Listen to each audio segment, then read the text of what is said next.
What's up, everybody, and welcome back to Fireside Giants. I'm your host, Anthony Rivardo. I'm doing well. How are you? I hope you're all having a great Wednesday afternoon as you prepare for Thanksgiving tomorrow. If you're celebrating, hope you have a great one. I know that I will be eating a whole lot tomorrow, trying to keep my mind off of the fact that the New York Giants are a terrible football team. Now, of course, I will be watching the game. Of course, the Giants do play tomorrow versus the Dallas Cowboys. Man, it sucks that the Giants are playing on a holiday once again on national television when they're this bad. I love it when the Giants play on primetime. I love it when the Giants are in the national spotlight when they're good. But those moments in the past 10 years have been few and far between. Like I remember, man, if you want to go take a brief trip down memory road back to 2011-12 season when the Giants went on to beat the Patriots for the second time in 4 years in the Super Bowl, I remember that primetime game between them and the Dallas Cowboys at the end of the regular season. Victor Cruz scores that long touchdown catch and run. The Giants punch their ticket to the playoffs. I remember primetime moments like that. Playoff moments in primetime, those were the best. But man, we are a far cry from there. We don't even have stability at quarterback, which is, of course, going to be the main topic of focus in today's episode. The Giants are starting a new quarterback most likely tomorrow afternoon. So Tommy DeVito got the start last week. The Giants made the decision during the bye week coming out of that loss to the Panthers. They benched Daniel Jones. He asked for his release. They granted his request. He was cut. And in fact, today, Daniel Jones signed with the Minnesota Vikings. I'll give my take on that a little bit more towards the end of this episode, if I remember to. But Tommy DeVito steps in last week. He doesn't look particularly good. Neither does the offensive play calling. Neither does the offensive line. Everything looked like a mess because it was. This team is a mess. Tommy DeVito plays poorly. He gets beat up real bad. He takes some mean shots to the ribs. He took a mean shot to his arm as well. I saw the clip of it today from the All 22 footage. Essentially, what happened to Tommy DeVito, why he's injured and unlikely to play tomorrow. He went ahead, he threw a pass, and when his arm was coming forward, it got sandwiched between two different linemen, just basically taking two helmets and smashing them, smashing his forearm in between those two helmets. That's essentially what happened to Tommy DeVito. That's smart. That's enough to leave anybody hurting for several days. And of course, on the short week and the quick turnaround from Sunday to Thursday, it's kind of tough to get healthy in time to suit up. So doesn't look like we're going to see Tommy DeVito. To my fellow Italians or just Tommy DeVito fans and supporters, this is a little bit upsetting. I would have liked to see the chicken cutlets while I eat my turkey on Thanksgiving. But instead, we're probably going to get Drew Lock making his first start as a member of the New York Giants. Now, again, to clarify, I'm going to read the actual reports here.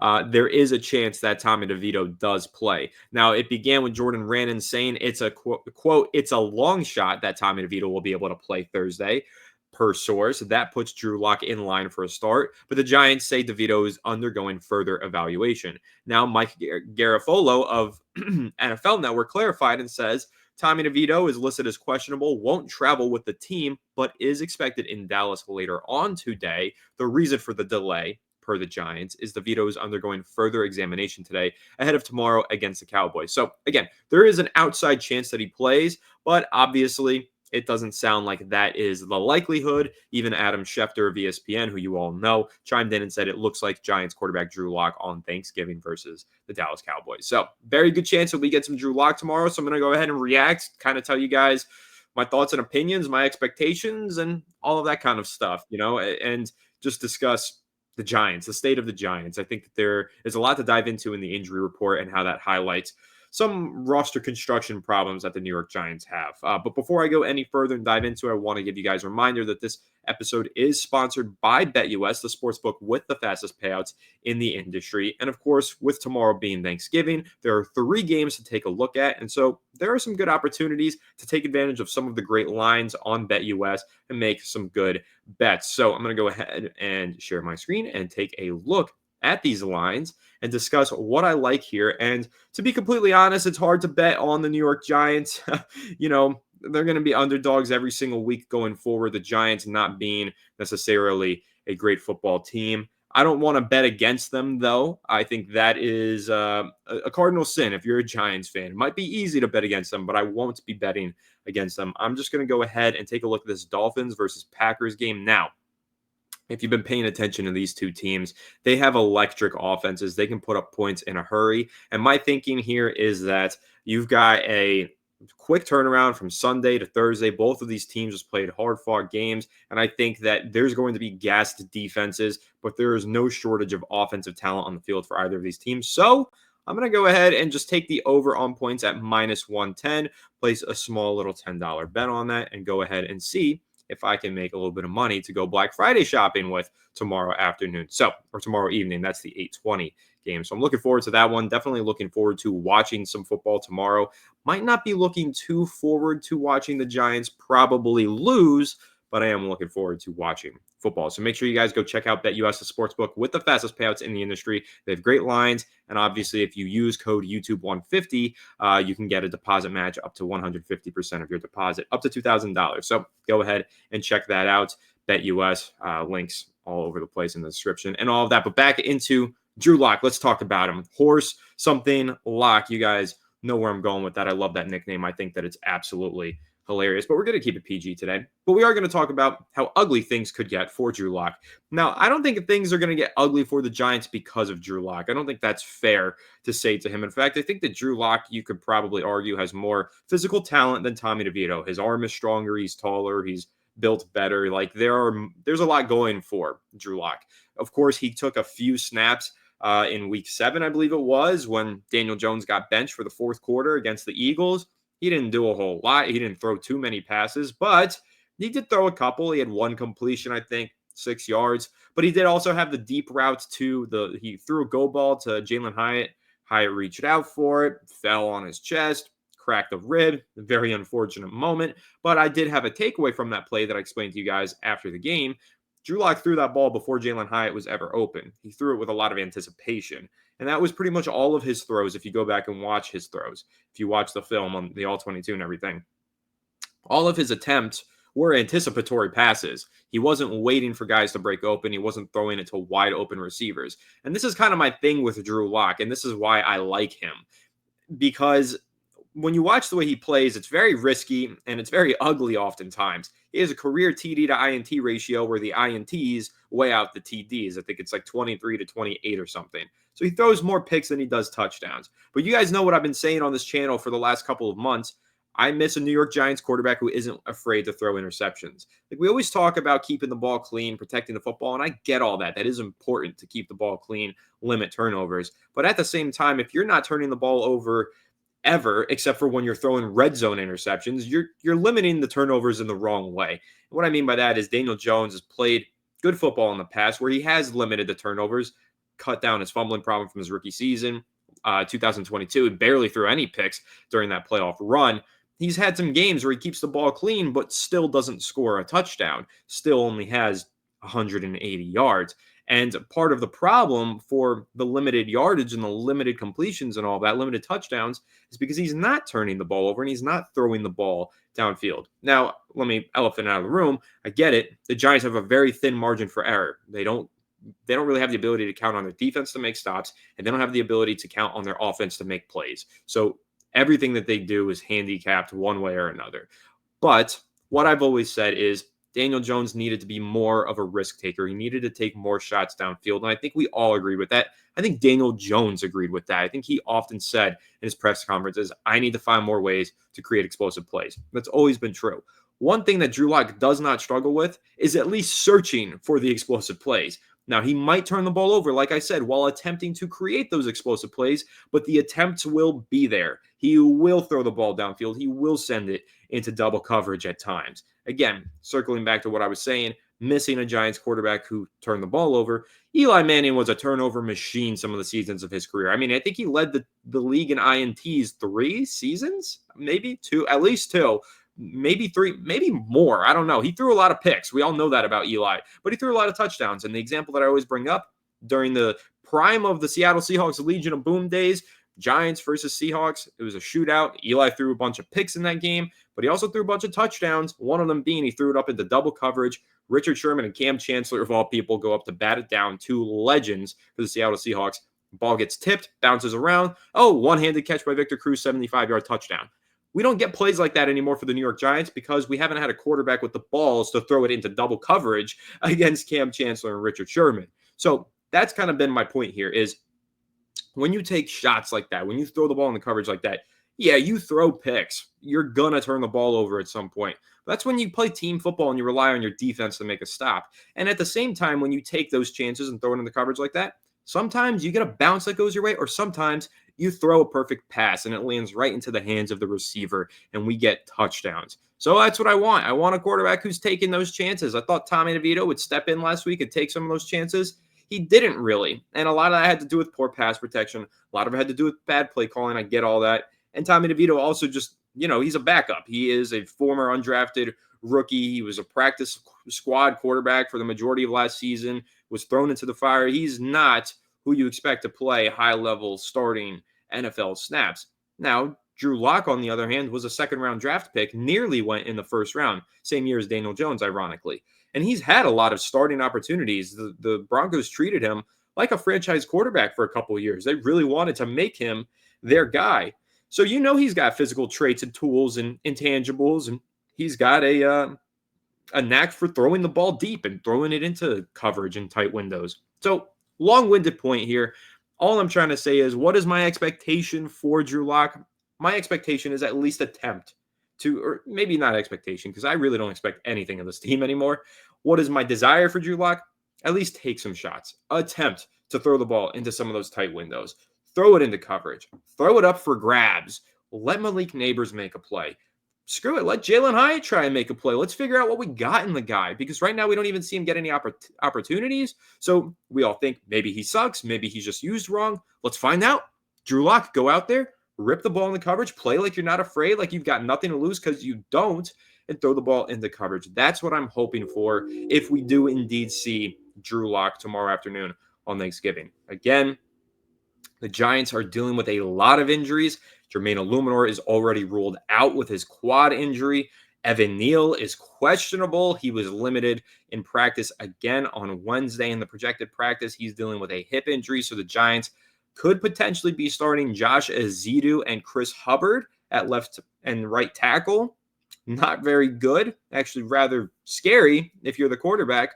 Whether you're DeVito or Locke, that's scary to have to play with those two as your tackles. And honestly, the Giants just everywhere. They're bad right now. But, if you are Drew Lock and you're going out there making your first start for this team, you got to know to protect your body and make sure that the injuries on the offensive line don't create injuries in the backfield for you as the quarterback. But you also have to know that the ball's got to get out of your hands quickly, and it's got to get into the hands of your playmakers. And the Giants don't have a ton of playmakers, but they do have two that stand out. Tyrone Tracy Jr. against a bad Dallas Cowboys run defense, and, of course, Malik Neighbors, who is hungry for the football. That's the other expectation that I have for Drew Lock. I have two. One, take chances. Two, get the ball into the hands of Malik Neighbors. God damn it. Throw him the football in the first half. I don't understand how it's possible for him to go 2 full quarters, an entire half of football, without a target going his way like last week. Again, I know Dable had a lot to do with that. I'm sure Tommy DeVito had something to do with that. I know the offensive line had a lot to do with that. But Drew Lock, screw whoever had to do what with who. Just get the ball to Neighbors. Call a hot route. Make an audible. Just call a play in the huddle. I don't care. Malik Neighbors needs to touch the football. This is a game against Dallas. The Giants, whether they're tanking or not, whether you want them to lose or not, they have to be competitive in this one against Dallas. This is getting ridiculous. It's a joke the way that Dallas keeps walking all over them. This used to be one of the best rivalries in sports. Now it's a joke. Cowboys just beat up on us every single time we face them. So Drew Lock, give Malik Neighbors a chance to at least put up a fight against this Dallas team. Have his moment on prime time in the spotlight. Throw him some F-it balls and throw him some good passes underneath for him to make some plays with the ball in his hands, because he's really good at that too. So those are my expectations for Drew Lock. I'm curious to know what you guys are expecting of Drew Lock. Of course, not expecting a Giants win this week. I'm just purely not expecting it. But hey, expect the unexpected. This team shocks and confuses me all the time. So maybe tomorrow is when they get their unexpected win and ruin their draft position. It's totally possible. But yeah, I want to see Lock just take some chances, play relaxed, carefree football, and just freaking throw the ball in the coverage. Screw it. Let somebody make a play. Let your receivers make a play, and hopefully those passes are intended for Neighbors and he can make those plays, because we've seen him do it before. He did it in week 3 against the Browns. He ripped one out of Newsom's arms down the left sideline, but he never got an opportunity to do that again over the last 9 weeks. So yeah, that's what I'm hoping for from Drew Lock, guys. I want to see him just take chances and feed Malik Neighbors, get the ball into your best playmaker's hands. Now, I did remember, I said earlier, I'll talk a little bit about Daniel Jones if I don't forget. And listen, guys, I don't have a ton to say. Really, what I have to say is that it didn't work out here. It's very unfortunate that it didn't work out here. Yeah, I'm happy that the Giants released him. I'm happy that they're moving on and they're starting a new era, but don't get it twisted, guys. I always wanted Daniel Jones to succeed. I just didn't really trust that he could, whether that be because I never fully bought into his talent or I never fully bought into the talent around him, whether that be I didn't buy into play callers like Jason Garrett or I didn't buy into offensive linemen like Evan Neal. Like there were so many factors at play here. And at the end of the day, truly, it's a sad situation. The Giants spent a top 10 pick on a player who probably shouldn't have gone top 10 in Daniel Jones. It's debatable. It always was. It was a huge topic of debate when it happened. They tried to make it work. He had flashes as a rookie, he looked really good in some of those games, really bad in others, but there was definitely potential. And then, of course, you fast forward to 2022, and it looked like he finally turned the corner, but the GM made a mistake. He should have franchise tagged the quarterback if he wasn't fully 100% certain about him. That's where the mistake was made. I mean, a lot of mistakes were made in the process. Giants made head coaching mistakes, play calling mistakes, roster building mistakes. There was a ton of mistakes. Like the whole thing is very unfortunate. But what we can do now is move on as Giants fans, know that it's the dawn of a new era. The Giants will get a new quarterback this offseason, and we need to support that quarterback the same way that we supported Daniel Jones, whether he's the quarterback for one season or six. Again, I was never the biggest fan of Daniel Jones's talents coming out of college, and I always had my questions about how good of a player he really truly was when he was on the field for the Giants. But I always wanted him to prove me wrong if I felt like he wasn't any good. I was like, I don't think he's good, but I want him to be an MVP. He's a New York Giants quarterback. That's all I want. I want Drew Lock to be the MVP. I want Tommy DeVito. Whoever is throwing the ball for the Giants, I want to be an MVP level player because I love this New York Giants football team. And that's really what it was at the end of the day. When I was frustrated with Daniel Jones and I was ready to bench him, ready to cut him, it's because the New York Giants were suffering. They're not playing well. They're a bad football team. Whether it's his fault or not, something's got to change, and the change is here. And for Daniel Jones, again, I wasn't crazy about him as a Giants quarterback, but crazy about him as a person. I think he's a great guy. He's an awesome leader. Look at the New York Giants locker room ever since he left. And I think you get to understand how great of a leader he truly was and is, and how great of a leader he's going to be now that he's a member of the Minnesota Vikings practice squad. He'll be a great leader over Minnesota. So just kind of like unfiltered raw thoughts here, just talking my way through these feelings. I'm just saying, like, it's the end of an era. In many ways, it's sad. In many ways, it's exciting. There's plenty to be happy about, too, to move on and turn a new page. But, yeah, I mean, I wish him the best. I do. I hope that Daniel Jones proves us all wrong. Like, I don't think he's going to be a starting quarterback again in his career, and I hope I'm wrong about that. I hope at some point he is a starting quarterback because he's a good guy, and he worked hard, and he deserves chances and opportunities. Now, whether or not he gets them, we'll see. Whether or not he rises to the occasion when he gets them, we'll see. Maybe he is just that bad, and maybe it wasn't the Giants' fault to the extent that we think it was. Maybe Daniel Jones was that bad at playing quarterback. Or maybe he's a lot better than we think, and maybe he's going to show that in a new opportunity. And hey, he gets to learn from Kevin O'Connell, arguably the best quarterback head coach in the NFL.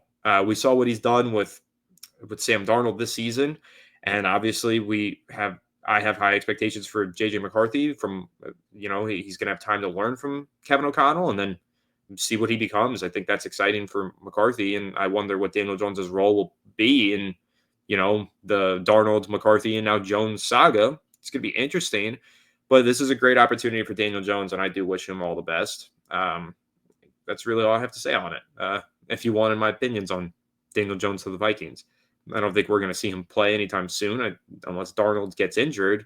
Then maybe they'll elevate him from the practice squad, but he's going to need time to learn the playbook over there anyways, because I guarantee you it's vastly different from the crappy plays that we've been calling here in New York. The Giants playbook has been a little bit of a mess this season. I think we can all agree with that. Even if Dable's called some good plays, he's definitely called a lot of bad ones. But yeah, man, there you go. Unfiltered thoughts. That's just how I'm feeling with the Daniel Jones saga officially closed now. And again, like I said, I wish him all the best in Minnesota or wherever he ends up in the offseason, because he's only playing on a one-year deal, basically just finishing out the season on their practice squad, and then he'll search for a new home once again, or maybe Minnesota will be his home. It's totally possible the way things shake out, guys. Sam Darnold ends up back in New York, but this time wearing blue. Giants could totally go all in and hand him a big contract on a 1-year, 2-year deal in the offseason. Daniel Jones becomes a starter in Minnesota for 6 weeks, and then J.J. McCarthy takes over. That's possible. That could happen. As crazy as all that sounds.